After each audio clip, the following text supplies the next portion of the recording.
అది ఎప్పుడు ఆరిపోతుందో అని భయం.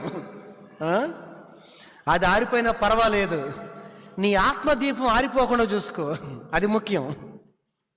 నరుని ఆత్మ యెహోవా పెట్టిన. క్రిస్మస్లో క్రీస్తుని వెతికేది ఎవరు? నేను వేసిన పశువుల పాక అందరికంటే బాగుండా లేదా? పెద్దదేశానా చిన్నదేశానా? నేను చేసేవి అందరికంటే బాగుంటున్నాయా లేవా? క్రిస్మస్లో క్రీస్తుని వెతికేది ఎక్కడ? నక్షత్రాలు స్టార్లు వెతకటమే ఇవే సరిపోతున్నాయి కదా.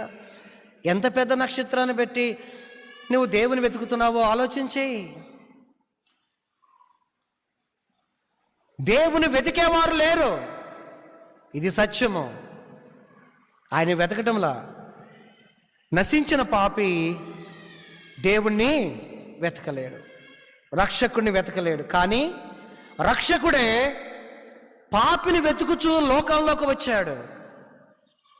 మన యొక్క పోలికలోకి, మన స్వరూపములోనికి మనుష్యుల పోలికగా పుట్టి మనల్ని వెతుకుతూ వచ్చాడండి ప్రభువైన క్రీస్తు.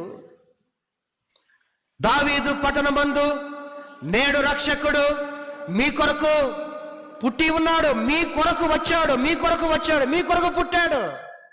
మిమ్మల్ని వెతుకుతూ వచ్చాడు. ఆయన పరమును వీడి ఆ దివిని విడిచిపెట్టి ఈ భూలోకములోనికి మనల్ని వెతుక్కుంటూ వచ్చాడు.